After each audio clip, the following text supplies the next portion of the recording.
Cerita ini bersumber dari novel volume 6 chapter 1. Hei, bagaimana kalau menuju selatan?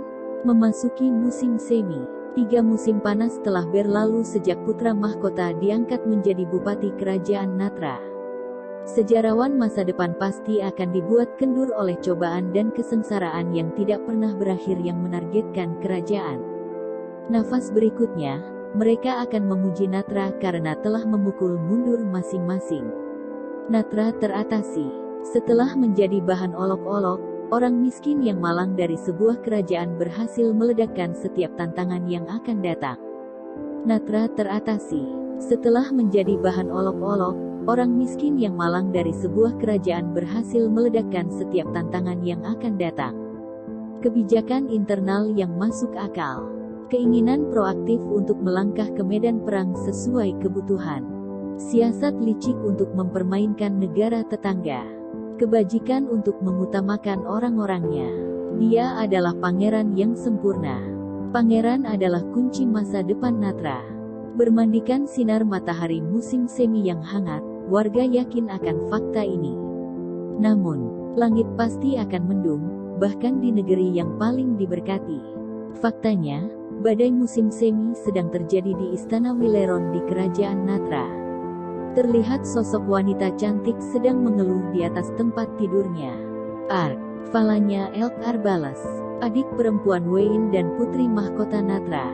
Meskipun dia masih muda ketika Wayne naik ke posisi bupati, dia baru-baru ini mulai bertingkah seperti orang dewasa sejati, matang dalam pikiran dan tubuh. Kecuali sekarang, dia berada di tengah amukan kekanak-kanakan. Berapa lama lagi kamu akan merajuk, Falanya? Seorang anak laki-laki dengan mata merah dan rambut putih mendesah dengan keras. Namanya Nanaki Raleigh, dan dia adalah hamba yang ditunjuk Falanya. Sikapnya terhadap putri mahkota mungkin dianggap kasar bagi sebagian orang, tetapi karena mereka adalah teman masa kecil, itu tidak mengganggu mereka berdua. Aku tidak merajuk, ucap Falanya berbalik ke arah lain dengan gusar. Kamu terlihat merajuk, respon singkat Nanaki. Saya tidak, balas Falanya dengan muka cemberut. Iya, kamu tidak merajuk. Nanaki menanggapi dengan datar. Saya benar-benar sedang tidak merajuk, balas Falanya dengan nada tinggi. Terserah, aku tidak terlalu peduli apakah kamu sedang merajuk atau tidak. Tetapi kamu harus menenangkan diri saat berada di depan umum, khususnya di depan para pejabat istana, ucap Nanaki. Mendengar hal tersebut, Falanya hanya dapat mengangguk. Wayne sedang tidak ada di istana Natra. Hal ini merupakan alasan yang membuat suasana hati sang putri sedang tidak bagus. Nanaki kemudian berkata, tidak jarang Wayne pergi untuk waktu yang lama. Apakah Anda masih belum terbiasa jauh dari Wayne? Bukan itu penyebab aku kesal, balas Falanya. Lalu kenapa putri Falanya sekarang marah? Tanya Nanaki sekali lagi. Bukankah sudah jelas? Falanya membentak, menaikkan suaranya. Karena dia pergi ke pulau tropis bersama putri Tolcela. Kepergian Pangeran Wayne ke kota tropis terjadi beberapa bulan yang lalu. Semuanya dimulai pada awal musim gugur tahun sebelumnya. 2 kerajaan yang bertetangga yakni Natra dan Soljes saling berperang. Wayne telah merumuskan strategi untuk menggulingkan pasukan musuh dan menangkap Raja Gruyere. Natra telah diberikan sebagian hak atas pelabuhan di Soljes, bersama dengan uang tebusan dan reparasi yang lumayan besar. Perdagangan jalur maritim seharusnya menguntungkan bagi ekonomi kerajaan Natra. Berbicara dengan suara rendah adalah Pangeran Wayne, yang duduk di kantornya. Klim ekstrim kita membuat akses kita ke laut membeku hampir sepanjang tahun. Yang membuat kita sulit mendapatkan keuntungan dari produk maritim, ucap Wayne. Pembantunya, Minim, berdiri tegak di sampingnya. Dia memiliki ciri khas rambut putih dan mata merah flam. Mempertahankan kesunyiannya, dia mendengarkan keluhan sang pangeran mahkota. Sementara itu, pelabuhan Soljes bisa digunakan sepanjang tahun. Kita seharusnya dapat menggunakan kesempatan ini untuk membuka saluran perdagangan dengan negara lain. Itu akan membantu meledakkan ekonomi kita. Ucap Wayne sekali lagi. Pernyataan Wayne sangat masuk akal. Strategi dasar bisnis adalah membeli produk lokal dengan murah dan menjualnya dengan harga tinggi di negeri yang jauh. Perdagangan luar negeri berarti meraup untung besar. Wayne menoleh ke arah Nining dan bertanya, apa ada negara lain yang ingin bekerja sama perdagangan dengan Natra? Tidak ada sama sekali. Tidak ada. Wayne melakukan backflip kecewa. Ini sangat aneh. Tidak ada seorang pun, tidak ada satu pun. Kita punya barang imperial. Bukankah seharusnya ada permintaan untuk barang-barang itu? Seharusnya negara lain menginginkannya. Dengan penuh keheranan Wayne mempertanyakan situasi yang melanda kerajaan Natra sekarang.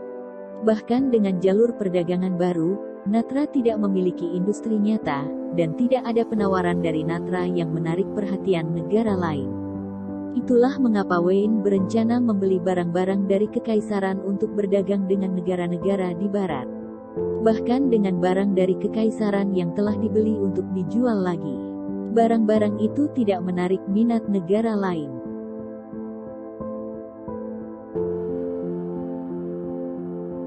Dengan datar Nining menanggapi Wayne. Ini tidak ada hubungannya dengan barang dagangan.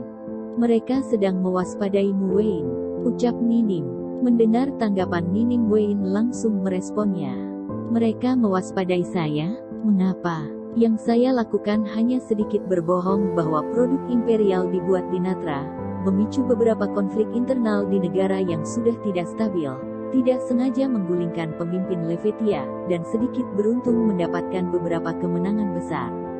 Apa yang salah dengan itu? Ucap Wayne dengan nada pasrah. Jika saya adalah seorang politikus, saya tidak ingin berurusan denganmu Wayne. Balas Nining kepada Wayne. Dia benar-benar berbahaya bagi kerajaan lain, gumam Nining dalam hatinya. Ini berita buruk. Kita telah menyia-nyiakan kemenangan kita. Selain membayar biaya besar untuk perang. Seolah itu tidak cukup buruk, Levetia menjaga jarak dengan kerajaan kita sejak kita berperang melawan salah satu holy elites mereka. Jika kita tidak melakukan apa-apa, kita akan terus mengeluarkan uang. Raja Gruyere pasti sedang berpikir. Anda tidak memiliki perahu untuk digunakan di pelabuhan kami? Hahaha. Anda tahu saya ada di pihak Anda. Saya dengan senang hati akan membiarkan Anda menggunakan beberapa perahu tapi dengan biaya. Anda tidak memiliki pelaut untuk dipekerjakan di kapal kami di pelabuhan kami? Hahaha. Anda tahu saya ada di pihak Anda. Saya dengan senang hati akan membiarkan Anda menggunakan beberapa pelaut tapi dengan biaya. Hahaha. Bertahanlah, pangeranku. Pelaut saya adalah orang-orang yang sibuk, dan kapal saya memiliki jadwal yang padat. Anda mungkin melewatkan peluang bisnis jika Anda berpikir terlalu lama. Saya yakin Anda akan segera menemukan mitra bisnis. Maka kita harus membentuk kontrak jangka panjang yang tidak bisa diakhiri lebih awal. Dan aku benar-benar menyetujuinya. Babi itu tahu saya tidak akan menemukan siapapun untuk berdagang. Pada tingkat ini, kita tidak akan memiliki pemasukan, sementara biaya pemeliharaan kita terus meningkat. Ini tidak bagus Nining, pada kondisi saat ini sangat penting bagi Wayne untuk menemukan mitra dagang secepat mungkin untuk menyelamatkan ekonomi negara Natra.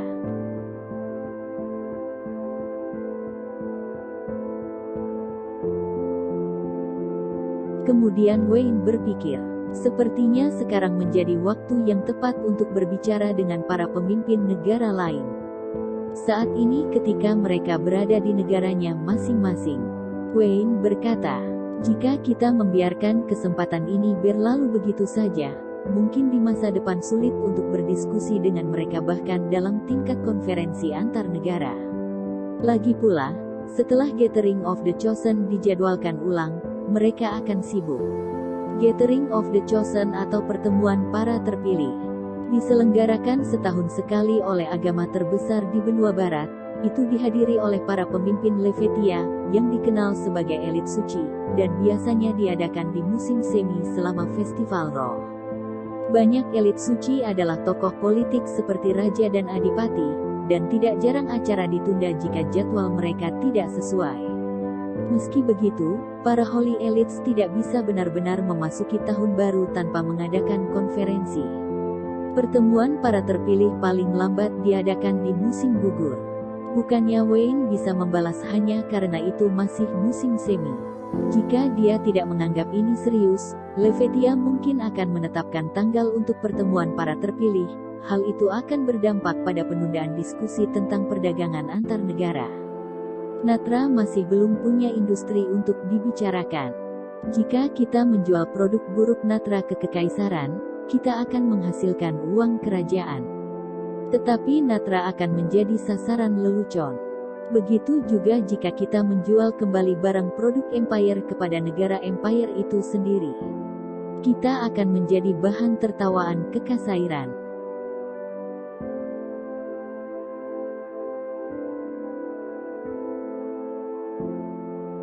Solusi satu-satunya dan pilihan terbaik yang kita punya adalah menjual barang-barang kekaisaran ke negara-negara barat. Sekarang Wayne telah diwaspadai oleh negara-negara barat. Hal ini berarti tidak akan mudah untuk menjalin hubungan dengan negara-negara barat lainnya setelah beberapa kejadian akhir-akhir ini. Singkatnya, Natra perlu waktu untuk berdagang dengan negara lain dalam kondisi saat ini. Dan waktu adalah uang. Di tengah waktu Wayne berpikir keras, pintu ruang kerja Wayne tiba-tiba didobrak oleh seseorang. Putri Tolcela, apa yang membawamu kemari? Wayne bertanya, dengan cepat mengoreksi postur tubuhnya. Saya mendengar bahwa Anda merasa kebingungan karena Anda tidak punya mitra bisnis untuk berdagang, meskipun Anda akhirnya mendapatkan pelabuhan itu. Aku datang kepadamu dengan sebuah proposal penawaran. Ucap Tolcela, aku akan mendengarkanmu. Apa yang kamu pikirkan? Jawab Wayne. Apa kau akrab dengan kerajaan bernama Patura, Pangeran? Wayne mengangguk, sedikit menegangkan wajahnya. Sebuah negara pulau di ujung selatan terjauh benua kan? Patura, juga dikenal sebagai Kepulauan Patura. Itu terletak di laut, tidak terlalu jauh dari ujung selatan Farno. Gugusan pulau kecil yang dikenal karena dapat menopang kebutuhan negaranya sendiri melalui perdagangan internasional. Putri Tolcela mulai menjelaskan proposal penawarannya. Pangeran Wayne pasti tahu Soljes mendapatkan kekayaan besar melalui perdagangan. Meskipun Soljes berada di ujung yang berlawanan dari Farno, Soljes memiliki koneksi di negara Patura karena kami berada di industri yang sama, ucap Tolcela. Jadi begitu, dengan kata lain, balas Wayne dengan nada menggantung. Tolcela mengangguk. Patura diatur oleh Zarif. Kepala keluarga saat ini adalah Alois Zarif. Jika saya turun tangan, dia mungkin memberi Anda audiensi. Bagaimana menurutmu Pangeran Wayne? Maukah Anda mencoba keberuntungan Anda di Tanah Selatan? Sebenarnya Wayne dan Ninim telah mempertimbangkan untuk berdagang dengan Patura. Nilai budaya pulau itu tidak sejalan dengan nilai-nilai di timur atau barat, dan mereka mendengar Levetia hampir tidak memiliki fondasi pengaruh di sana.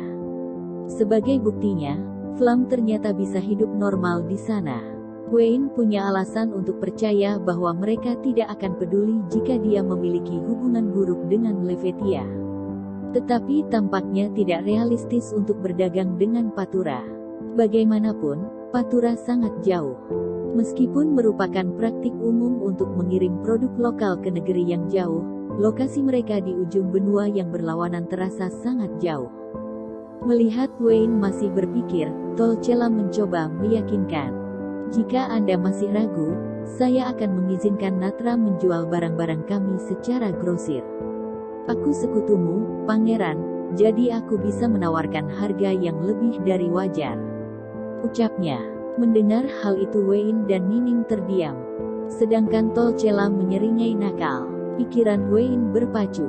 Itu jelas bukan kesepakatan yang buruk. Tolcela akan bertindak sebagai penghubungnya. Sampai Wayne dapat bertemu dengan perwakilan dari Patura. Setelah kedua kerajaan untuk menyegel kesepakatan.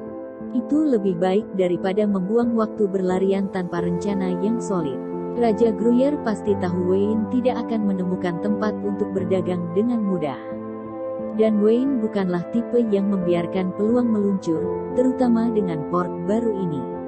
Tuan Putri akan mengukur saat yang tepat untuk membantunya. Pada akhirnya, dia berhutang padanya untuk menengahi diskusi, ditambah Soljes sekarang akan punya tempat untuk menjual dagangannya. Adapun membuatnya menandatangani kontrak untuk kapal dan pelaut, itu hanya perundungan biasa. Bagian yang paling menyebalkan tentang semua ini adalah bahwa ini adalah tawaran yang terlalu bagus untuk ditolak. Lain kali aku melihatnya, aku akan mengubah Gruyère menjadi babi panggang. Wayne telah mencapai keputusannya. Terima kasih atas tawaran Anda, Putri Tolcela. Saya sangat menghargai bantuan Anda. Baiklah kalau begitu. Kita akan segera mengirimkan surat. Itulah yang mendaratkan Wayne di negara Pulau Patura. Sekian untuk cerita video kali ini. Jangan lupa support channel ini. Terima kasih.